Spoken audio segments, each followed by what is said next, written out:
बृहस्पति व्रत कथा। प्राचीन समय की बात है। एक बड़ा प्रतापी तथा दानी राजा था। वह प्रत्येक गुरुवार को व्रत रखता और पूजा करता था।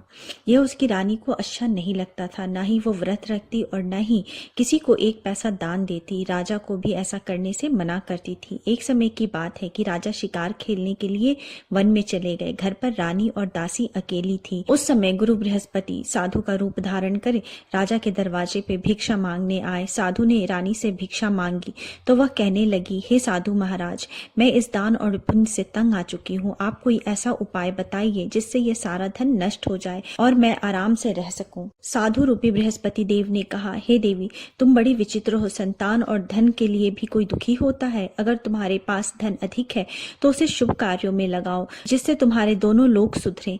परंतु साधु की यह बात रानी को खुश नहीं कर पाई। उसने कहा, मुझे ऐसे धन की आवश्यकता नहीं जिसे मैं दान दे सकूं, जिसको संभालने में मेरा सारा समय नष्ट हो जाए। साधु ने कहा, यदि तुम्हारी यही इच्छा है तो जैसा मैं कहता हूँ वैसा करना। बृहस्पति के दिन तुम घर को गोबर से लीपना, अपने केशों को पीली मिट्टी से धोना, केशों को धोते समय स्नान करना, राजा से भी हजामत बनाने को कहना, भोजन में मांस मदिरा खाना, कपड़ा धोबी को धुलने के लिए देना। इस प्रकार 7 बृहस्पतिवार करने से तुम्हारा समस्त धन नष्ट हो जाएगा। इतना कहकर साधु बने बृहस्पति देव अंतर्ध्यान हो गए। साधु के कहे अनुसार करते हुए अभी रानी को 3 ही बृहस्पतिवार बीते थे कि उसकी समस्त संपत्ति नष्ट हो गई। भोजन के लिए परिवार तरसने लगा। एक दिन राजा रानी से बोले, हे रानी, तुम यहीं रहो, मैं दूसरे देश को जाता हूँ, क्योंकि यहाँ मुझे सभी जानते हैं, इसलिए मैं कोई छोटा काम नहीं कर सकता। ऐसा कहकर राजा परदेश चला गया। वहां वह जंगल से लकड़ी काट कर लाता और शहर में बेचता। इस तरह वह अपना जीवन व्यतीत करने लगा। इधर राजा के बिना रानी और दासी दुखी रहने लगी। एक समय जब रानी और दासी को 7 दिनों तक बिना भोजन के रहना पड़ा, तब रानी ने अपनी दासी से कहा, हे दासी, पास ही के नगर में मेरी बहन रहती है, वह बड़ी धनवान है, तो उसके पास जा और कुछ खाने को ले आ, जिससे हमारा थोड़े दिन तक गुजर बसर हो सके। दासी रानी के बहन के पास गई। उस दिन बृहस्पतिवार था। रानी की बहन उस समय बृहस्पतिवार की कथा सुन रही थी। दासी ने रानी की बहन को अपनी रानी का संदेश दिया, लेकिन रानी की बहन ने उससे कोई उत्तर नहीं दिया। जब रानी की बहन से कोई उत्तर नहीं मिला तो वह बहुत दुखी हुई। उसे क्रोध भी आया। दासी ने वापस आकर रानी को सारी बात सुना डाली। सुनकर रानी ने अपने भाग्य को कोसा। उधर रानी की बहन ने सोचा कि मेरी बहन की दासी आई थी, परंतु मैं उसे कोई उत्तर नहीं दे पाई, उससे वह बहुत दुखी हुई होगी। कथा सुनकर और पूजा समाप्त कर वह अपनी बहन के घर गई और कहने लगी, हे बहन, मैं बृहस्पतिवार का व्रत कर रही थी।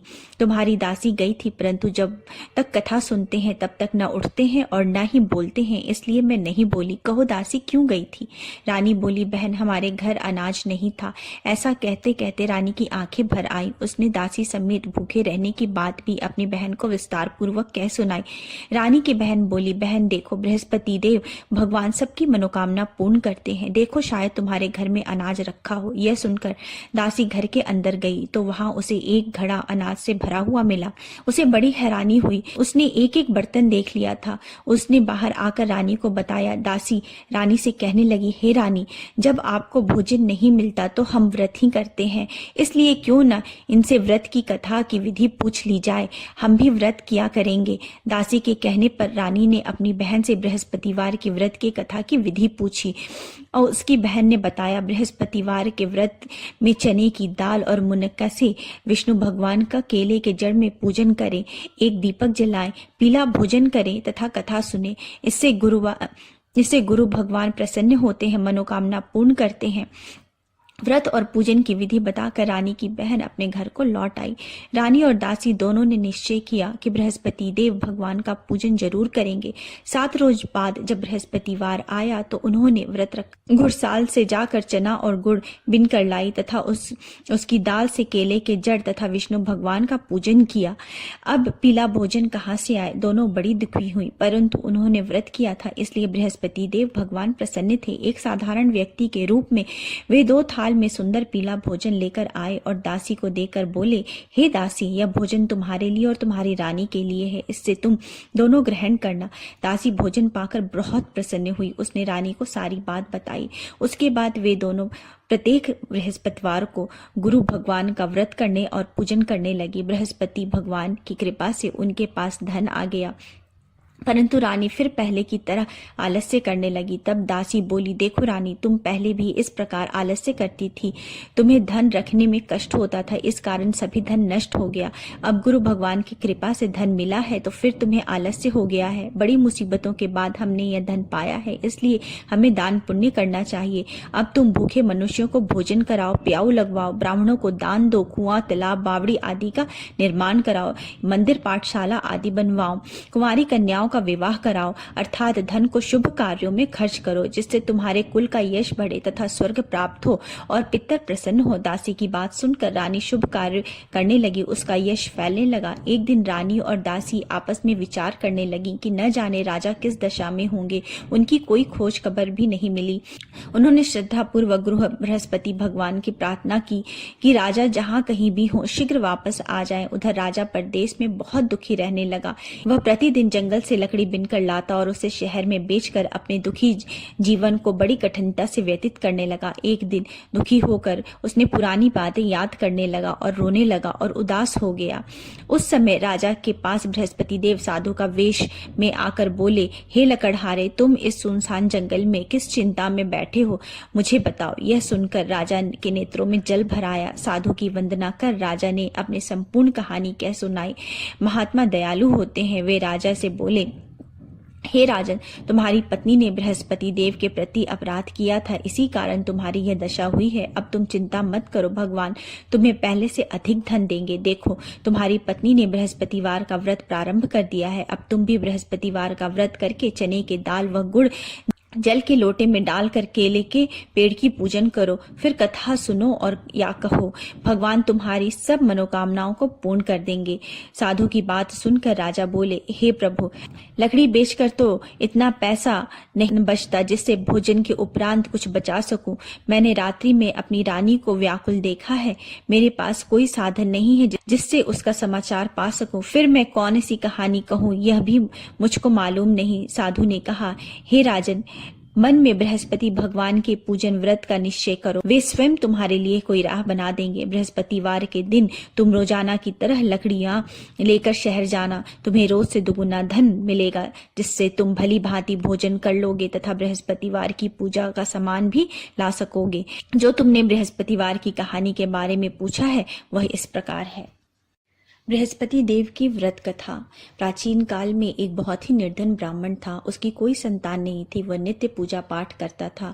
उसकी स्त्री न स्नान करती थी और न ही किसी देवता का पूजन करती थी। इस कारण ब्राह्मण देवता बहुत दुखी रहते थे। भगवान की कृपा से ब्राह्मण के यहाँ एक कन्या उत्पन्न हुई। कन्या बड़ी होने लगी। प्रातः स्नान करके वह भगवान विष्णु का जप करती थी। बृहस्पतिवार का व्रत भी करने लगी। पूजा पाठ समाप्त कर पाठशाला जाती और अपनी मुट्ठी में जौ भर के ले जाती थी और पाठशाला के मार्ग में डालती जाती। लौटते समय वही जौ स्वर्ण के हो जाते थे और उनको बीनकर वो घर ले आती। एक दिन वह बालिका सूप में सोने के जौ को फटक कर साफ कर रही थी। तभी उसकी माँ ने देख लिया और कहा कि हे बेटी, सोने के जौ को फटकने के लिए सोने का सूप होना चाहिए। दूसरे दिन गुरुवार था। कन्या ने व्रत रखा और बृहस्पति देव से सोने के सूप देने की प्रार्थना की। बृहस्पति देव ने उसकी प्रार्थना स्वीकार कर ली। रोजाना की तरह वह कन्या जौ फैलाती हुई पाठशाला चली गई। पाठशाला से लौटते वक्त जब वह जौ बिन रही थी तो बृहस्पति देव की कृपा से उसे सोने का सूप मिला। उसे वह घर ले आई और उससे जौ साफ करने लगी, परंतु उसकी माँ का वही ढंग रहा। एक दिन की बात है, कन्या सोने के सूप में जौ साफ कर रही थी। उस समय उस नगर का राजकुमार वहां से निकला। कन्या के रूप और कार्य को देखकर वह उस पर मोहित हो गया। राजमहल में आकर वह भोजन तथा जल त्याग कर उदास होकर लेट गया। राजा को जब राजकुमार द्वारा अन्य जल त्यागने का समाचार ज्ञात हुआ तो वे मंत्रियों के साथ अपने पुत्र के पास आ पहुंचे और कारण पूछने लगे। राजकुमार ने राजा को उस लड़की के घर का पता भी बता दिया। मंत्री उस लड़की के घर गए। मंत्री ने ब्राह्मण के समक्ष राजा की ओर से निवेदन किया। कुछ दिन बाद ब्राह्मण की कन्या का विवाह राजकुमार के साथ संपन्न हुआ। कन्या के घर से जाते ही ब्राह्मण के घर में पहले की भांति गरीबी का निवास हो गया। एक दिन दुखी होकर ब्राह्मण अपनी पुत्री से मिलने गए। बेटी ने पिता की अवस्था को देखा और अपनी माँ का हाल पूछा। ब्राह्मण ने सभी हाल विस्तार पूर्वक सुनाया। कन्या ने बहुत सा धन देकर अपने पिता को विदा कर दिया, लेकिन कुछ दिन के बाद वही हाल हो गया। ब्राह्मण फिर अपनी कन्या के यहाँ गए और सभी हाल अपनी पुत्री को कह सुनाया। पुत्री बोली, हे पिताजी, आप माताजी को यहाँ लिवा लाओ, मैं उन्हें वह विधि बता दूंगी जिससे गरीबी दूर हो जाएगी। ब्राह्मण देवता अपनी स्त्री को साथ लेकर अपनी पुत्री के पास राजमहल में पहुंचे तो पुत्री ने अपनी माँ को बहुत समझाया। वो बोली, हे माँ, तुम प्रातःकाल स्नान आदि करके विष्णु भगवान का पूजन करो तो सब दरिद्रता दूर हो जाएगी। परंतु उसकी माँ ने उसकी एक भी बात नहीं मानी। वह प्रातःकाल उठकर अपनी पुत्री की बची जूठन खा लेती थी। एक दिन उसकी पुत्री को बहुत गुस्सा आया। उसने अपनी माँ को एक कोठरी में बंद कर दिया। प्रातः उसे स्नान आदि करा के पूजा पाठ करवाया तो उससे उसकी माँ की बुद्धि ठीक हो गई। इसके बाद वह नियम से पूजा पाठ करने लगी और प्रत्येक बृहस्पतिवार को व्रत भी करने लगी। इस व्रत के प्रभाव से मृत्यु के बाद वह स्वर्ग को प्राप्त हुई। वह ब्राह्मण देवता भी सुखपूर्वक इस लोक का सुख भोग करके स्वर्ग को प्राप्त हुए। इस तरह कहानी कहकर साधु बने देवता वहां से लोप हो गए। धीरे धीरे समय व्यतीत होने पर फिर बृहस्पतिवार का दिन आया। राजा जंगल से लकड़ी काट कर शहर में बेचने गया। उसे उस दिन और दिनों से अधिक धन मिला। राजा ने चना गुड़ आदि लाकर बृहस्पतिवार का व्रत किया। उस दिन से उसके सभी कलेश दूर हो गए। परंतु जब अगले गुरुवार का दिन आया तो राजा बृहस्पतिवार का व्रत करना भूल गया। इस कारण बृहस्पति भगवान नाराज हो गए। उस दिन उस नगर के राजा ने विशाल यज्ञ का आयोजन किया था तथा उसके समस्त राज्य में घोषणा करवा दी थी कि सभी मेरे घर भोजन करने आवे, किसी के घर चूल्हा ना जले। इस आज्ञा को जो न मानेगा उसको फांसी दे दी जाएगी। राजा की आज्ञा अनुसार राज्य के सभी लोग राजा के घर भोजन में सम्मिलित होने के लिए चले गए, लेकिन लकड़हारा कुछ देर से पहुंचा, इसलिए राजा उसको अपने साथ महल ले गए। जब राजा लकड़हारे को भोजन करा रहे थे तो रानी की दृष्टि उस खूंटी पर पड़ी जहां पर उसका हार लटका हुआ था। उसे हार खूंटी पर लटका हुआ दिखाई नहीं दिया। रानी को निश्चय हो गया कि मेरा यह हार लकड़हारे ने चुराया है। उसी समय सैनिक बुलवाकर उसको जेल में डलवा दिया। लकड़हारा जेल में विचार करने लगा कि न जाने कौन से पूर्व जन्म के कर्म से मुझे यह दुख प्राप्त हुआ है, और जंगल में मिले साधु को याद करने लगा। तत्काल बृहस्पति देव साधु के रूप में प्रकट हो गए और कहने लगे, अरे मूर्ख, तूने बृहस्पति देवता की कथा नहीं की, इसी कारण तुझे यह दुख प्राप्त हुआ है। अब चिंता मत कर, बृहस्पतिवार के दिन जेल खाने के दरवाजे पर तुझे 4 पैसे पड़े मिलेंगे। उससे तू बृहस्पतिवार की पूजा करना, तेरे सभी कष्ट दूर हो जाएंगे। अगले बृहस्पतिवार को उसे जेल के दरवाजे पर 4 पैसे पड़े मिले। राजा ने पूजा का सामान मंगवा कर कथा कही और प्रसाद बांटा।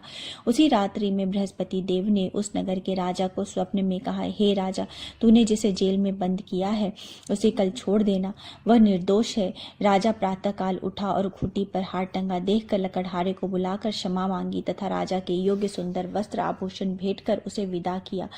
गुरुदेव की आज्ञा अनुसार राजा अपने नगर को चला गया। राजा जब नगर के निकट पहुंचा तो उसे बड़ा ही आश्चर्य हुआ। नगर में पहले से अधिक बाग, तालाब और कुएं तथा बहुत सी धर्मशालाएं, मंदिर आदि बने हुए थे। राजा ने पूछा कि यह किसका बाग और धर्मशाला है।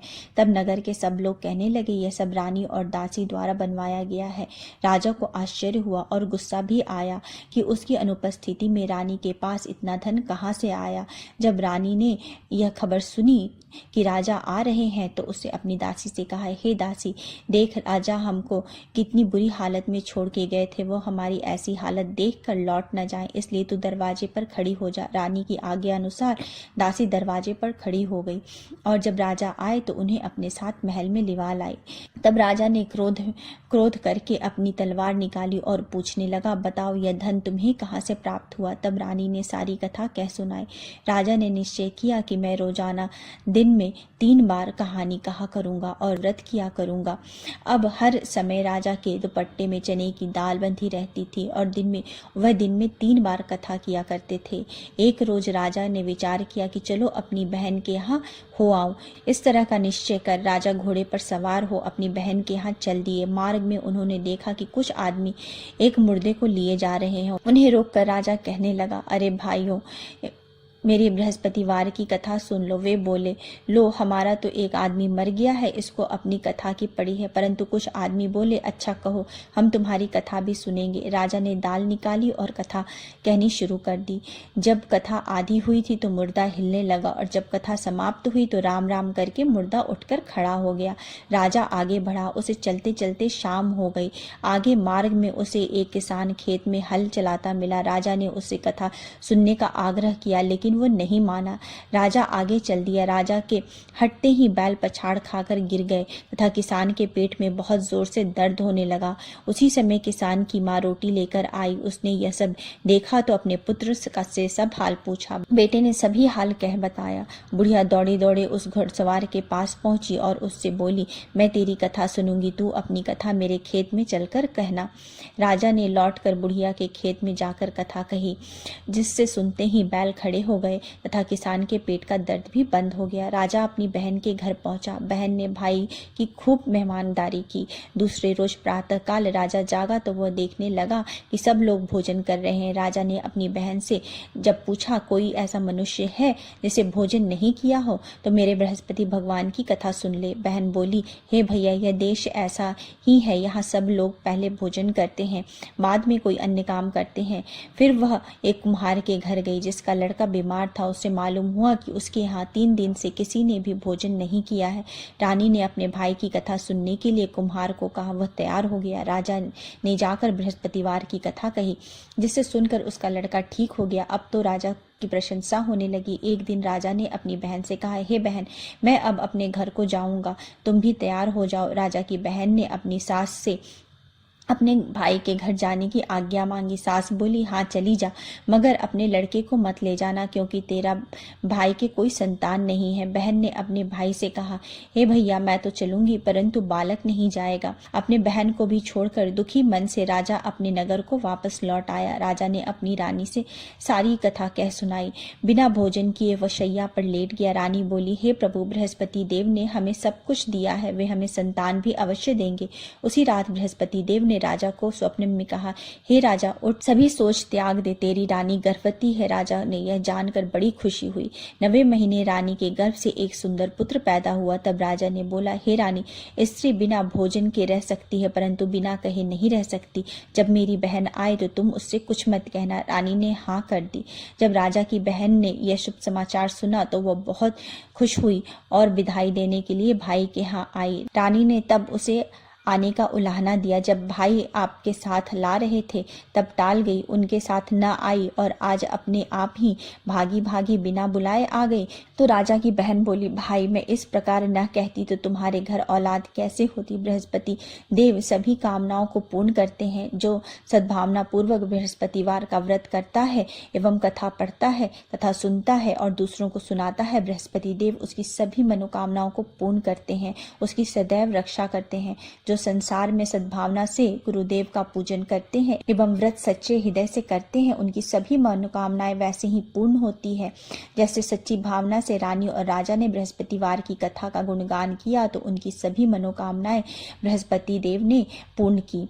अनजाने में भी बृहस्पति देव की अपेक्षा न करें, ऐसा करने से सुख शांति नष्ट हो जाती है। अब आप भगवान बृहस्पति देव की आरती श्रवण कीजिए। ओम जय बृहस्पति देवा, ओम जय बृहस्पति देवा, छिन्न छिन्न भोग लगाओ, कदली फल मेवा।